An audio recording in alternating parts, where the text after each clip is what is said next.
gitu Mas. Inovasinya ini ada bedu. Peristiwa kekeringan akibat fenomena El Nino pada musim kemarau tahun 2023 ini mulai mengancam petani di Sumatera Selatan.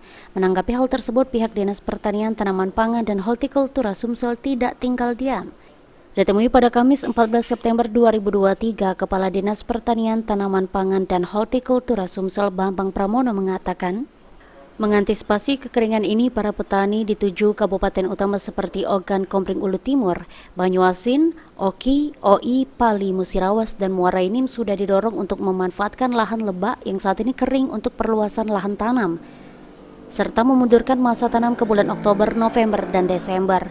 Setelah masa tanam dimundurkan, akan dilakukan percepatan sekaligus melakukan gerakan nasional El Nino untuk penanganan kekeringan, di mana Kementerian Pertanian akan menyalurkan bantuan pompa air dalam, pompa air permukaan, dan pompanisasi untuk bisa mengantisipasi kekurangan air di musim panen, khususnya untuk tanaman yang berusia di bawah 50 hari.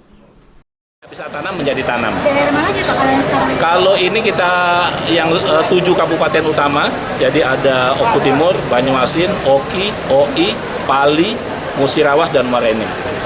Untuk yang kekurangan air ini gimana Pak? Ya, upaya kita memang sekarang sedang dari Kementerian Pertanian juga menyalurkan bantuan pompa air dalam, pompa air permukaan, bantuan juga pompanisasi ya, untuk bisa mengantisipasi kekurangan air di musim-musim panen.